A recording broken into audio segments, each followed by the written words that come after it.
오늘은 사무엘상 말씀 함께 나누도록 하겠습니다. 우리가 사사기 말씀 한 주 동안 읽어봤잖아요. 어떠셨습니까? 어떠셨어요? 한번 나눠주실 분 계십니까? 우리 사장님 어떠셨어요? 사사기 말씀. 뭐 하면 힘들은데 제가 힘들었을까요? 저도 힘들었어요. 힘들었어요? 네, 불편했죠. 말씀들이 계속. 우리 하정님은 어떠셨어요? 예, 너무나 무거운 문장들이 많고, 네. 하나님의 역사심도 이렇게 보니까, 참, 말씀 따라서 안 하면 이렇게 사람들이 타락되고, 그렇죠. 자기 나름대로의 그걸 위해서 제사장을 세우고, 개인 제사장이 있고, 그런 걸 볼 때는 너무나 참, 하나님이 믿어야 되는 그런 너무 많아가지고 무겁고 힘들었어요. 네. 엉망진창이잖아요. 저는 더 안타까운 것은 왕이 안 되지. 우리와 전혀 관계없는 모습이 아니에요. 사실 네. 네가 그 가문에 대한 이야기를 지금 하고 계시는 거잖아요. 근데 그 모습이 우리와 영 상관없는 이야기는 아니에요. 사실 우리도 마치 교회를 개인의 소유화 시켜버리는, 그게 이제 목회자 세세를 통해서도 이루어지는 모습들이 있고요. 또한 장로나 어떤 한 교회 공동체 일원이 어떤 교회 전체적인 행정을 좌지우지하는 그런 어떤 모습들을 보게 되고요. 그러니까 교회 자체를 사유화시키는 것, 더 나아가서 신앙 자체를 사유화시키는 것, 그 모든 행위들이 다 사실 미가 가문이 했던 행동과 크게 다름이 없거든요. 제가 정말 힘들었던 것은 무엇이냐면, 단순히 사사기 말씀이 무거운 것도 있겠지만 사실 우리의 현재 한국교회의 모습, 우리의 모습과도 크게 상관없지 않은 모습이기 때문에 그렇습니다. 저는 목회자잖아요. 목회자이고 저는 아직은 젊어서 아직은 제가 순결하고자 나름대로는 애를 쓰고 있거든요. 나름대로는 전직하고자 하는데, 그러다 보니까 좀 더 한국교회 현실을 더 많이 보게 됩니다. 그러다 보니까 그 모습이나 사사기 모습이나 우리의 모습이나 크게 다를 바가 없구나 라는 것을 보게 되어서 저는 개인적으로 더 마음이 무거웠습니다. 중요한 사실은 이런 엉망진창의 신앙생활을 그들이 이어가게 된 이유는 무엇 때문입니까? 왕이 없었기 때문이에요. 어떤 왕입니까? 하나님이라는 왕이 그들 가운데 부재해버렸기 때문입니다. 하나님이 왕으로 안 계신 것은 아니었어요. 항상 계셨습니다. 그 왕을 저버린 것은 누굽니까? 우리들의 욕심이죠. 우리의 변질된 믿음인 것입니다. 그러면서 그들이 안타깝게도 그 문제의 진단을 내려요. 지금 사사기 시대를 거쳐오면서 이스라엘은 굉장히 어려워집니다. 특별히 어느 나라로부터 큰 침략을 받게 되냐면 사무엘상 초반에 나오는 말씀들인데 블레셋입니다. 블레셋 기억나십니까? 여러 차례 제가 소개해드렸죠. 블레셋 지역은 원래 어떤 땅이죠? 약속의 땅이에요. 원래 하나님께서 주신 땅입니다. 그런데 이스라엘 백성들이 약속의 땅을 다 차지하지 못했던 지역 중에 대표적인 지역이 저 서남쪽에 있는 블레셋 다섯골, 기억나십니까? 여호수아 말씀을 통해 우리가 살펴봤던 말씀. 그 블레셋 지역이 내내 이스라엘 백성들의 가시가 되고 또한 아픔이 됩니다. 그것이 사무엘상 전반전에 나와 있는 말씀들이에요.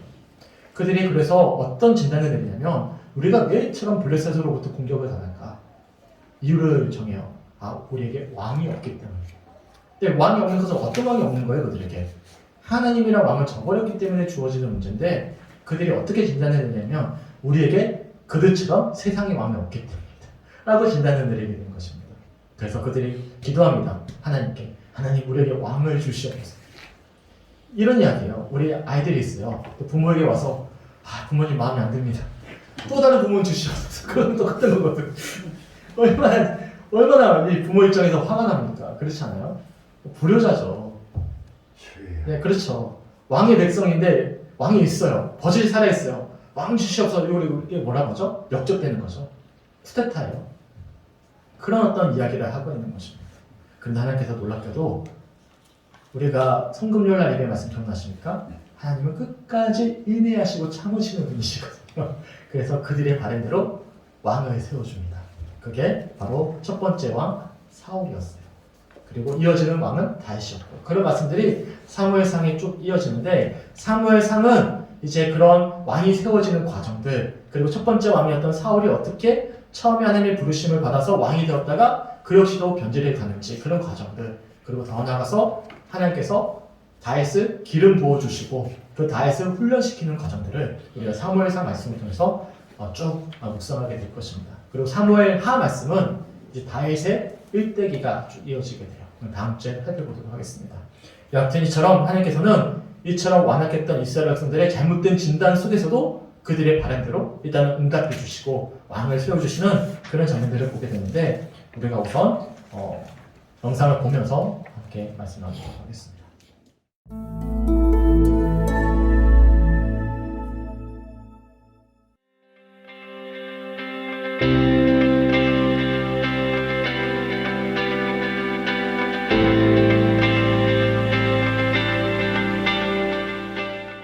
이번 영상은 리딩 지저스 2권의 두 번째 수업으로 사무엘상의 본문을 다룰 것입니다. 사무엘을 통해 이스라엘의 왕이 세워지는 과정과 초대 왕인 사울에 대해서 살펴보겠습니다. 사사시대의 끝자락, 사무엘은 이스라엘의 마지막 사사 역할을 하게 됩니다. 이스라엘 백성들은 하나님의 직접적인 통치를 거부하고 자신들이 원하는 왕을 세우기 원했습니다. 하나님께서는 이스라엘 백성의 요구에 응하여 왕을 세우는 것을 허락하십니다. 그리하여 사울이 이스라엘의 초대 왕으로 세워집니다. 과연 사울은 백성의 기대에 부응하는 왕이 될 수 있을까요? 이스라엘의 앞날은 어떻게 전개될까요?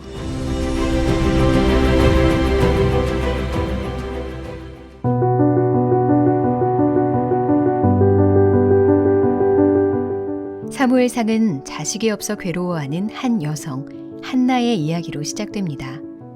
아이를 바라던 한나는 실로에 있는 하나님의 집에서 슬픈 마음을 토로하며 기도합니다. 종교적 무질서와 타락의 한복판에서도 하나님께서는 한나의 기도에 신실하게 응답하셨고 사무엘이 태어납니다. 어머니 한나의 서원대로 사무엘은 태어날 때부터 구별된 삶을 살아갑니다. 아이 사무엘이 점점 자라매 여호와와 사람들에게 은총을 더욱 받더라. 이와 대조적으로 엘리 제사장의 아들 홈리와 비느하스는 극도로 타락한 당시의 실상을 행실로 보여줍니다. 이러한 종교적 타락으로 인해 하나님의 말씀이 희귀하던 때에 어린 사무엘이 여호와의 전에서 자던 도중 하나님의 음성을 듣게 됩니다.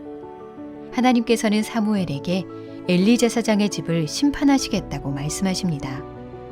그 다음 날 엘리 제사장이 사무엘에게 하나님께서 무엇을 말씀하셨는지 묻습니다. 전하기 어려운 내용이었지만 사무엘은 어려운 첫 사명을 신실하게 감당합니다. 선지자의 직무는 진실을 말하는 것이었기 때문입니다. 그 이후 하나님께서는 사무엘에게 말씀하시고 그를 통해 온 이스라엘에 당신의 뜻을 전하십니다.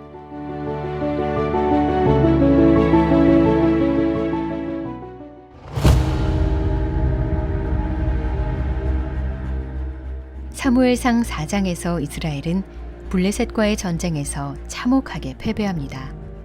그러나 이스라엘은 패배에 대한 해결책으로 하나님께 나아가지 않았습니다.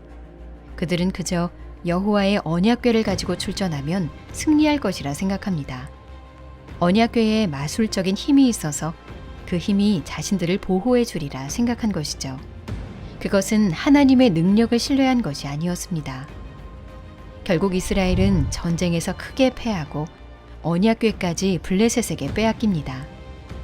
엘리 제사장의 아들 홈리와 비느하스는 이 전쟁에서 죽임을 당하고 이 소식을 들은 엘리 제사장마저도 의자에서 넘어져 죽습니다. 하나님의 영광이 이스라엘을 떠난 듯 모든 상황이 끔찍하게 흘러갑니다. 한편 블레셋 사람들은 승리를 축하하며 탈취한 언약궤를 그들이 섬기는 다곤의 신전에 둡니다. 그러나 다음 날 블레셋 사람들은 다곤 신상이 언약궤 앞에 엎어져 있는 것을 발견합니다. 그 다음 날에는 머리와 두 손목이 끊어진 채 언약궤 앞에 엎드러진 신상을 보게 되지요. 그리고 그들의 땅에 독한 종기가 번지기 시작합니다. 블레셋 사람들은 언약궤를 통해 나타난 하나님의 임재를 확인하고 두려워합니다. 그래서 언약궤를 베세메스로 보냅니다. 언약궤가 그곳에 이르렀을 때 또 다른 사건이 일어납니다. 언약궤에 너무 가까이 다가간 이스라엘 사람들이 불에 타서 죽고 만 것입니다. 이후 그들은 후미진 성읍인 기럇 여아림으로 언약궤를 보냅니다. 블레셋 사람들, 우상들, 심지어 암소들도 살아계신 하나님을 알아보았지만 정작 하나님의 백성인 이스라엘은 하나님을 알지 못한 것입니다.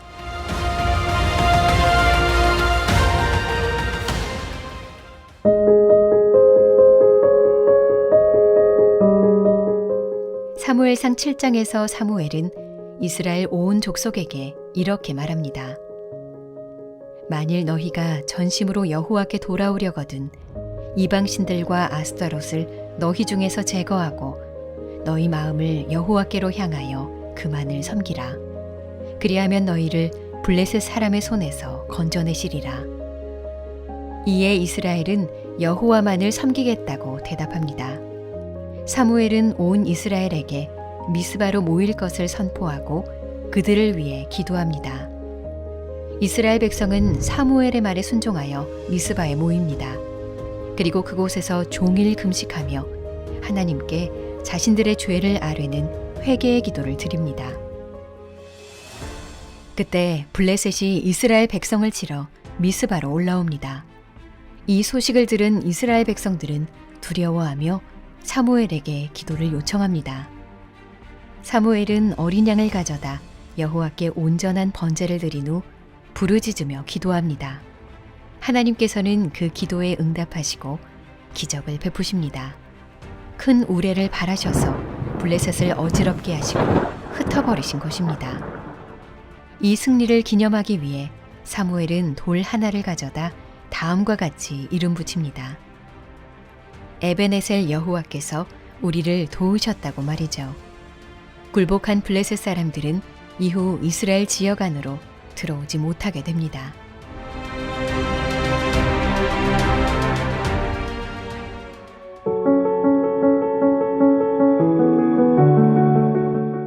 사무엘상 8장에서 이스라엘은 모든 이방 나라처럼 자신들에게도 왕을 세워달라고 사무엘에게 요청합니다. 우리도 다른 나라들 같이 되어 우리의 왕이 우리를 다스리며 우리 앞에 나가서 우리의 싸움을 싸워야 할 것이니이다. 하나님은 사무엘을 통해 이스라엘 백성에게 승리를 주셨고 적들로부터 안식을 누리게 하셨습니다. 그런데 이스라엘은 왜 왕을 요구했을까요? 첫째, 이스라엘은 하나님의 백성으로 부름받은 구별된 나라였지만 다른 나라들과 같아지기를 원했습니다. 둘째, 눈에 보이는 왕이 자신들을 이끌어주길 원했고 전쟁 가운데 앞장서서 싸워주기를 원했습니다. 셋째, 하나님께서 그들에게 필요한 모든 것을 주셨지만 하나님 없이도 어려움에 대처할 수 있는 영구적인 체제를 원한 것이죠. 결국 이스라엘은 언약궤에 쏟았던 헛된 믿음을 왕정 체제로 옮긴 셈이었습니다. 하나님이 그들의 왕이라는 것을 인정하지 않고 그저 다른 나라들처럼 눈에 보이는 왕을 달라고 거듭 말할 뿐이었지요. 다른 나라들과 같이 왕을 세운다고 해서 이스라엘의 모든 문제가 과연 해결될 수 있을까요?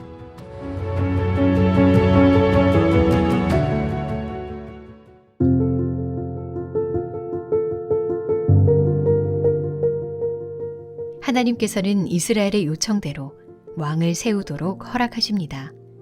온 백성의 기대 속에 세워진 이스라엘의 초대 왕은 사울이었습니다.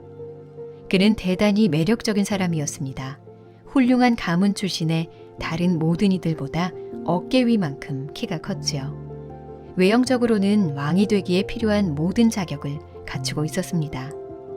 그러나 그의 마음은 하나님보다 인간의 제도와 권력을 의지했습니다. 사울이 제일 처음 한 일은 백성들이 원하는 군대를 세운 것입니다. 그러나 그 군대는 곧 블레셋의 위협 앞에 도망합니다. 전쟁에서 무너지는 군대를 보며 초조해하던 사울은 그릇된 결정을 내립니다. 전쟁을 위해 여호와께 제사를 드리려고 사무엘을 기다리다가 그가 오지 않자 자기 마음대로 먼저 제사를 드린 것입니다. 이는 하나님의 말씀을 저버리고 업신여기는 행위였습니다. 하나님을 진정한 왕으로 인정하고 그의 말씀을 따르는 것보다 제사 의식 자체가 더 중요하다고 생각한 것이기 때문입니다. 사울은 그 이후로도 하나님께서 내리신 명령을 거듭 지키지 않습니다. 하나님이 보시기에 사울은 더 이상 이스라엘의 왕이 아니었습니다. 이스라엘의 왕에게 가장 중요한 것은 눈에 보이는 외형적인 모습이 아닌 하나님의 목소리를 청종하고 그의 말씀에 순종하는 마음이었기 때문입니다. 하나님께서는 여호와의 마음에 맞는 사람, 마음이 온전히 여호와를 향한 사람을 찾아서 이스라엘의 왕으로 세우실 것입니다.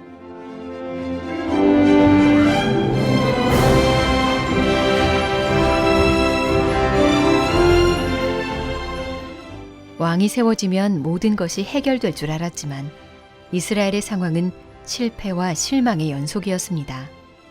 하나님은 이후 500년 동안 이스라엘로 하여금 선한 왕, 악한 왕 등 각양각색의 왕들을 경험하게 하십니다. 그리고 이 땅의 어떤 왕도 그들의 필요를 채워주지 못한다는 사실을 깨닫게 하시죠. 이 땅의 왕에 대한 실망은 오히려 진정한 왕을 향한 기대와 소망을 불러일으킵니다. 사리사욕을 채우는 왕이 아니라 백성에게 생명과 평강을 누리게 해줄 참된 왕을 기다리게 되는 것이죠. 그 소망은 마침내 예수 그리스도께서 오심으로써 성취됩니다.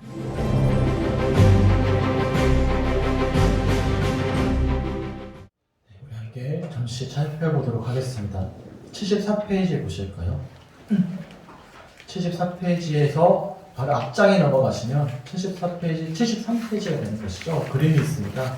그 그림에 보시면 오늘 함께 읽었던 주제 말씀이 기록되어져 있는데 우리가 함께 사무엘상 13장 14절 말씀 함께 한 목소리로 읽어볼까요? 시작! 지금은 왕의 나라가 길지 못할 것이라 여호와께서 왕에게 명령하신 바를 왕이 지키지 아니하였으므로 여호와께서 그의 마음에 맞는 사람을 구하여 여호와께서 그를 그의 백성의 지도자로 삼으셨느니라 하고 아멘. 우리가 한 주 동안 사무엘상 말씀을 읽을 때 두 가지 키워드가 있습니다. 중요하게 주목해서 보셔야 될 키워드가 이 본문 말씀에 다 담겨져 있어요. 자, 질문입니다. 잠이 깨기 위해서. 자, 두 가지 키워드가 뭘까요? 단어가 여기 다 포함되어 있어요. 본문. 주님 마음에 맞는 사람. 네, 단어 하나씩만. 단어가 너무 많아요. 주님의 마음에 맞는 사람이 바다를 이렇게 해요. 다 키워드 하나씩. 딱 두 단. 왕. 네, 맞았어요. 왕. 또 하나 더. 지도자? 아니요. 백성. 아니요. 맞는 사람. 아니요. 마음에 맞는 사람. 네, 마음입니다. 네, 첫째 우리가 주목해서 보셔야 될 키워드는 뭐냐면 왕이고요. 두 번째는 뭐냐면 마음이에요.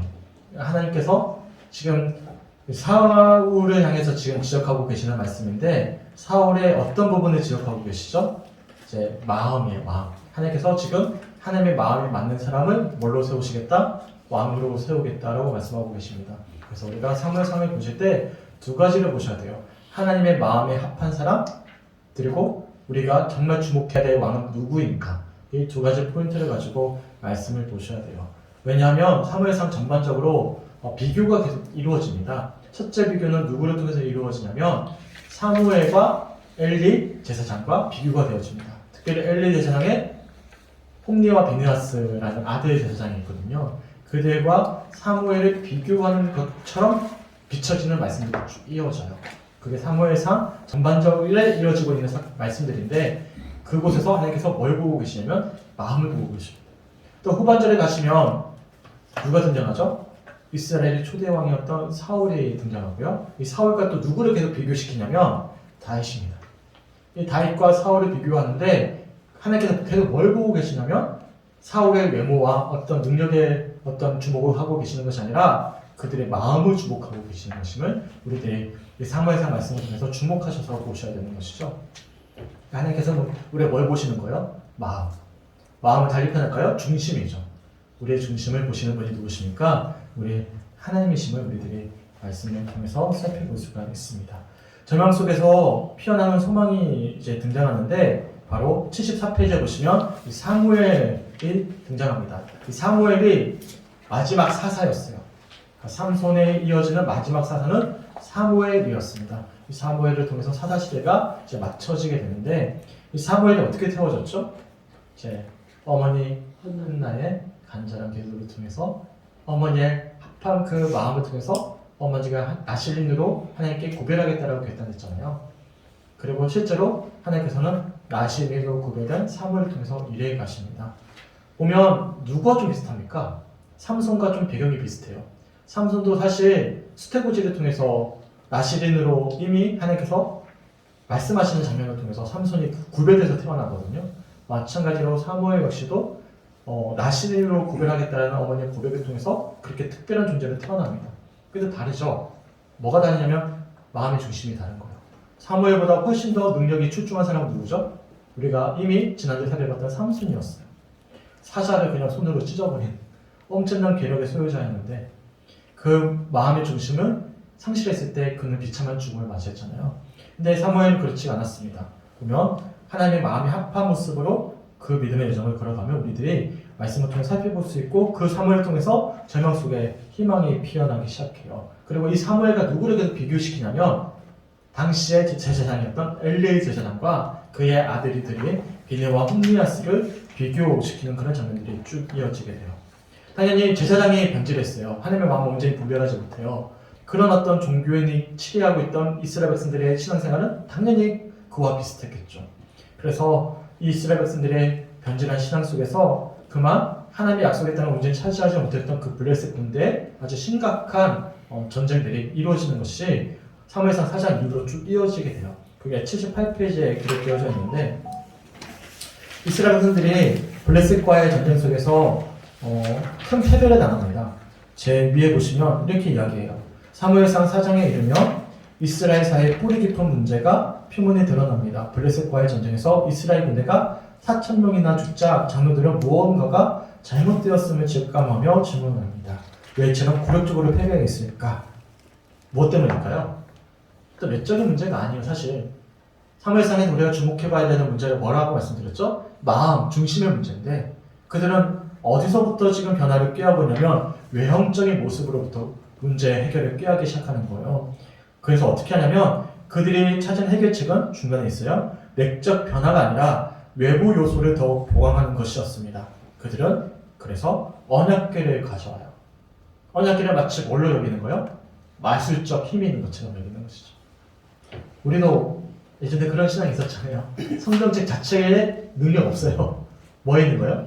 말씀에 능력이 있는 것입니다. 그래서 예전 같던 분들이 보면 목사님 성경책 이렇게 써도 돼요.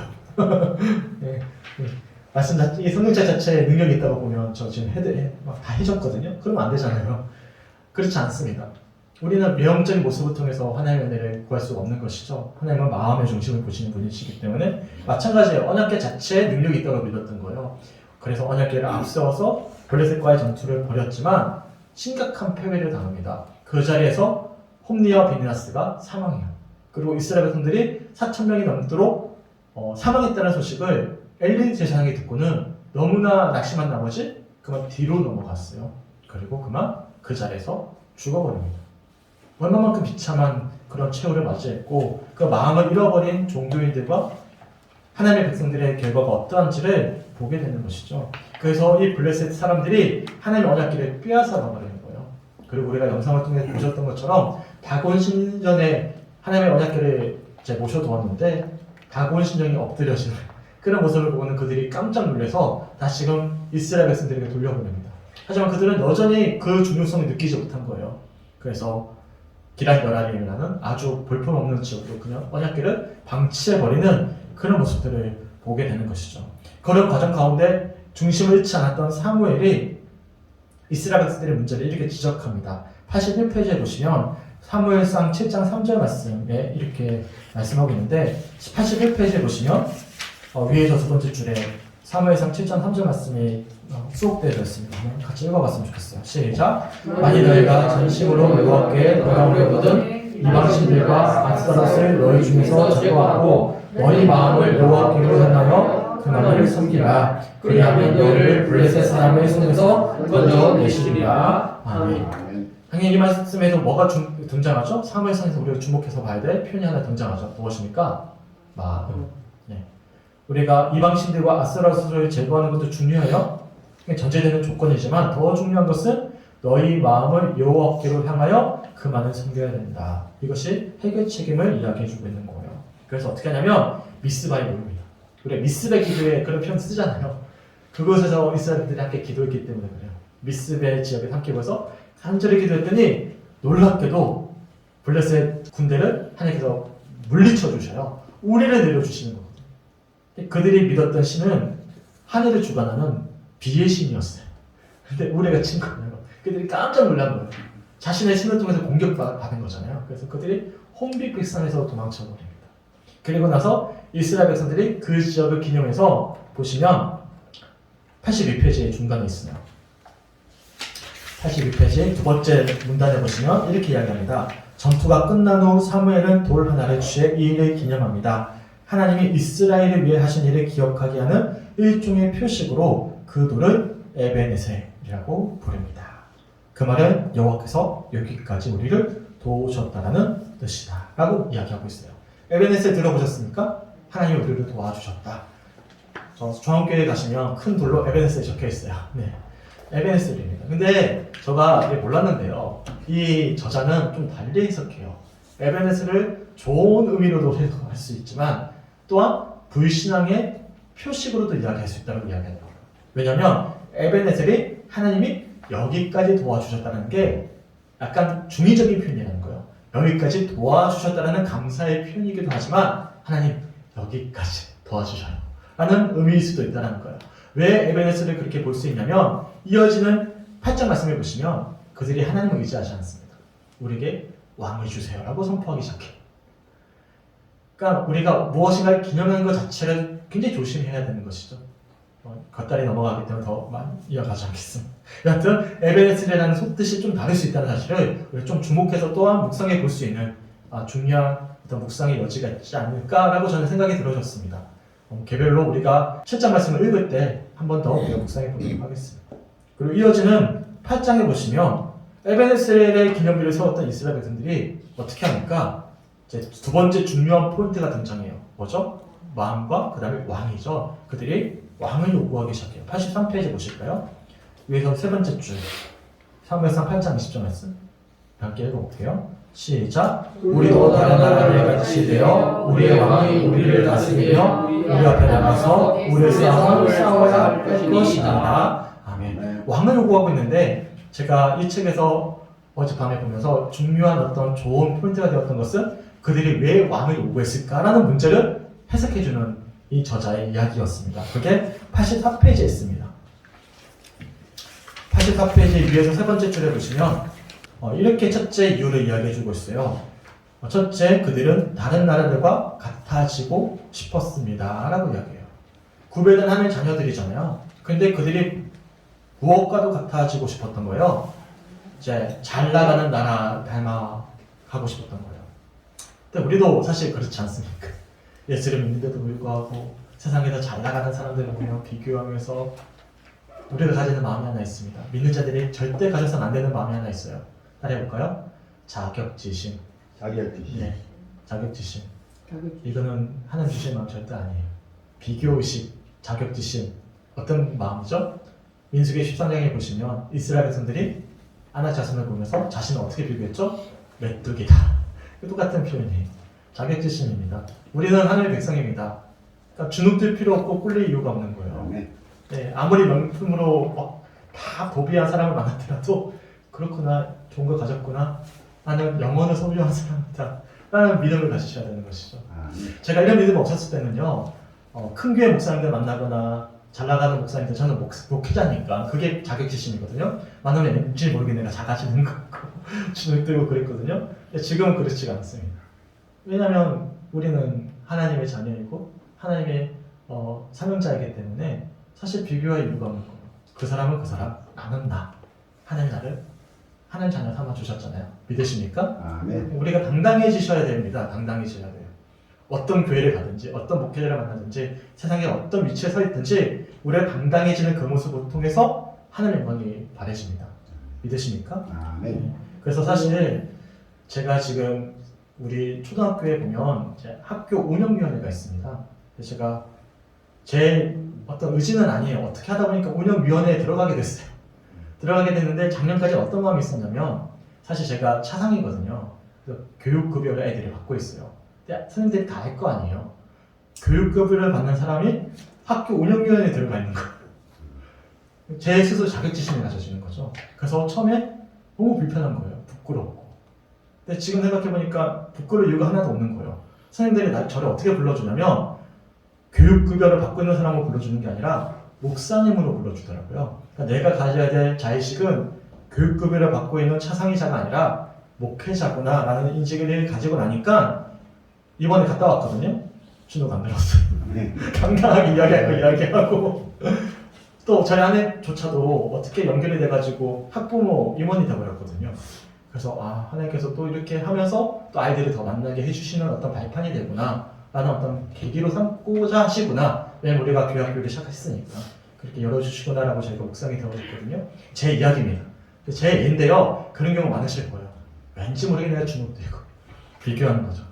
이게 마치 첫째 이유와 비슷한 거예요. 둘째는 뭐냐면 밑에 보시면 둘째 왕이 나라를 이끌어 주기를 원했던 거예요. 이거 우리가 참 많이 가지고 있는 마음입니다. 의존적인 감정이에요. 교회 내에서도 마찬가지입니다. 마치 목회자를 왕처럼 섬기는 분들이 참 많이 계십니다. 시간을 많이 갖기 때문에 더 말씀 안 드리겠지만 안타까운 모습이 너무 많아요. 이것은 가스라이팅을 계속 하고 있는 목회자의 우선 책임이에요.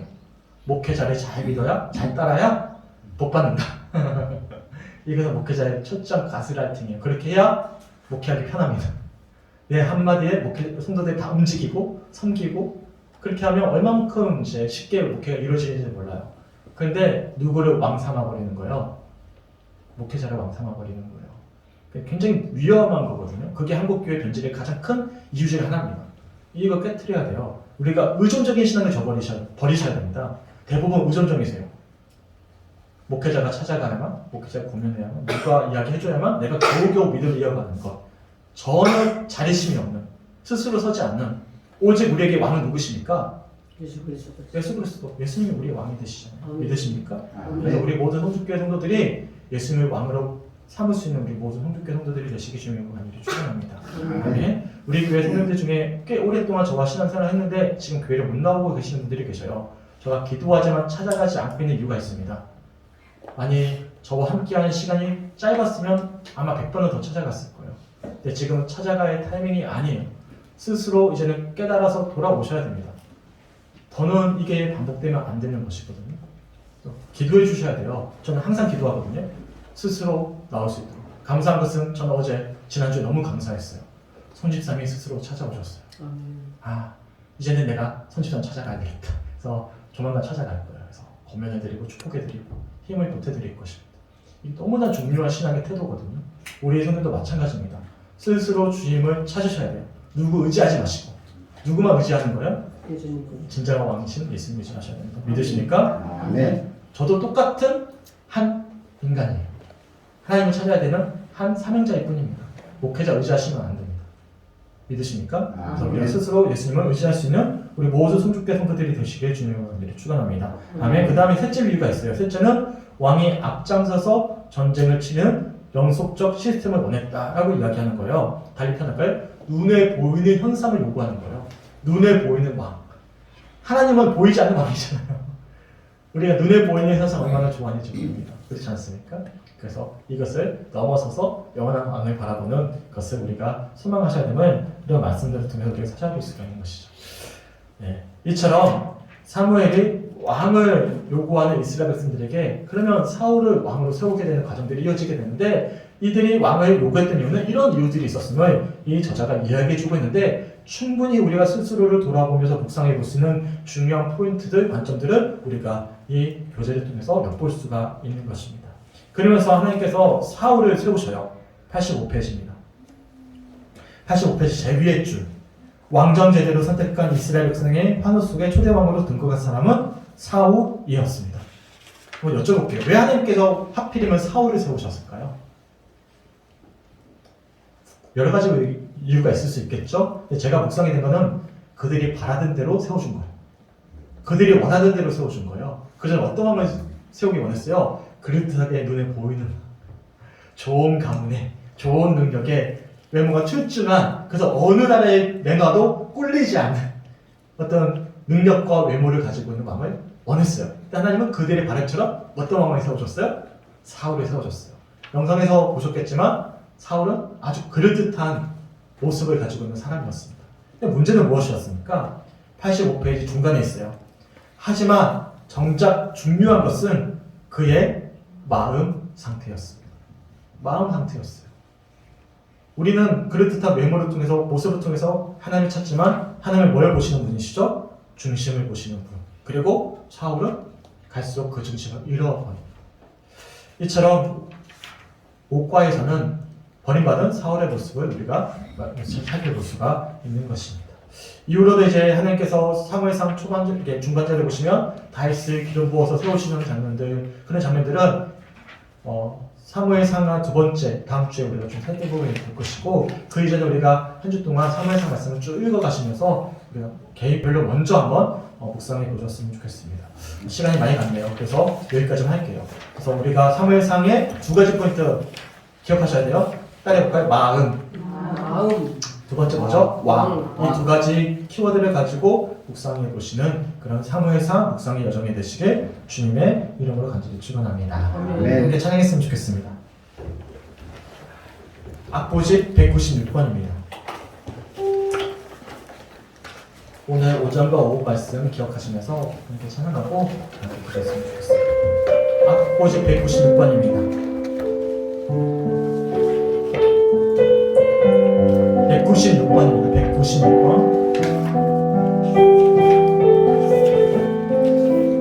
주님만이 우리의 힘이 되시고 우리를 도우시는 왕이 되어주십니다. 함께 찬양을 나눕니다.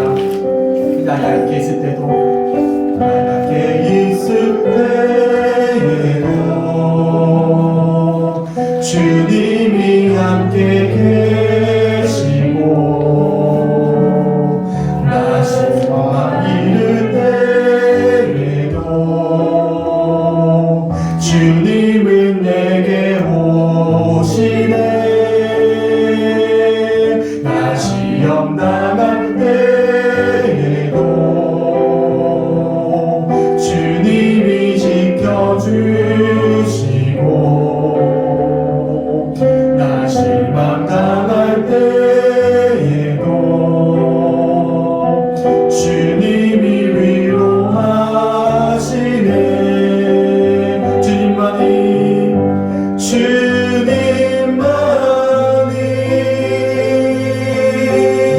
내 힘이시며, 오 주님만이 날 도우시네. 오 나의 주님, 내 아버지여, 오 나의 주님, 내 사랑이여. 주님만이 내 힘이시며, 주님만이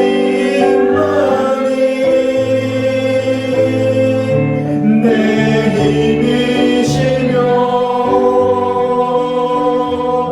오 주님만이 날 도우시네. 오 나의 주님, 내 아버지여, 오 나의 주님, 내 사랑이여. 함께 기도하기 원합니다. 오늘 주었던 말씀들을 기억하면서 주님 한 주 동안 부활을 소망하는 날마다의 은혜 가운데 살아가기 간절히 소망합니다. 또한 우리의 왕이 되시는 예수님을 바라보면서 마음과 뜻과 정성을 다해 주님과 날마다 동행하는 삶을 살아내기 간절히 소망합니다. 그래서 한 주간 부활의 참된 증인으로서의 아버지 새로운 믿음의 여정을 기쁨과 감격 속에서 설레는 마음 속에서 날마다 새로운 여정을 걸어가게 하여 주시옵소서. 함께 소망하며 함께 기도하며 나가도록 하겠습니다. 함께 기도합니다. 하나님 아버지 너무나 감사합니다. 하나님 은혜 가운데 함께 하시고 붙잡아 주셔서 여정과 오늘 가운데 함께 하시고 예배 가운데 아버지 인도해 주시는 주님을 감사합니다. 아버지 구원의 참된 소망을 날마다 새로운 은혜 가운데 아버지 목격하며 그 은혜를 누리면서 구원의 참된 책임을 세상에 주시고 또 오늘 9월 말씀처럼 우리의 마음의 중심을 놓치지 아니하고 부활의 주를 온전히 바라보면서 마음의 심을 우리 주님께서 어떻게 우리 삶 가운데 이해가시는지 어떻게 역사하시는지를 우리가 확인하며 기뻐함으로 그렇게 함께 믿음의 점에 공주하를 다할 수 있는 우리 모든 성축교회들의 신원의 세트를 하나님 인도하시고 붙잡아 주시옵소서. 하나님 너무나 감사합니다. 새로운 마음과 설렘으로 부활의 삶을 아버지 부활의 증인의 삶을 살아내는 길을 결단하게 하신 너무나 감사합니다. 자격지심과 비교의식을 다 내려놓고 아버지 나는 주님의 자녀임을 기억하면서 부활의 참된 증인임을 기억하면서 주어지는 한 주의 삶 가운데 온전한 승리함을 향해 나아갈 수 있는 우리 모든 성축교회 성도들의 신이 될 수 있도록 아버지 함께하여 주시옵소서. 하나님 아버지 너무나 감사합니다. 하나님 은혜 가운데 함께 하시고 붙잡아 주셔서 하나님 오전과 오일배 가운데 함께 하심에 주님 너무나 감사합니다. 하나님 부활의 참된 감격을 날마다 새롭게 힘입어 하나님 부활의 증인의 삶을 살아내기를 결단하는 우리 모든 성축교회 성도들의 신령 가운데 하나님 동행하여 주시옵소서. 특별히 우리가 참된 우리의 왕이 되시는 예수님만을 의지하면서 마음을 다해 주님과 함께할 때면 자격지심과 비교의식 가운데 주눅들지 아니하고 하나님 믿음 속에서 담대하게 각자 주어진 삶의 여정 가운데 빛을 발할 수 있는 우리 모든 성축교회 성도들이 될 수 있도록 인도하여 주시옵소서. 우리는 이미 영원한 부활을 쟁취하셨던 하나님의 자녀임을 기억하면서 예수님의 자녀임을 기억하면서 그 주님과 동행하는 한 주간 삶 될 수 있도록 인도하여 주셔서 어떠한 상황 속에서도 주님으로 인하여 감사함과 기쁨을 삶을 통해서 발휘할 수 있는 우리 모든 성축교회 성도들의 한 주간의 삶 그렇게 부활의 증인된 삶을 살아낼 수 있도록 인도하여 주시옵소서. 감사드리며 우리를 사랑하시는 예수 그리스도의 이름으로 간절히 기도드렸습니다. 아멘.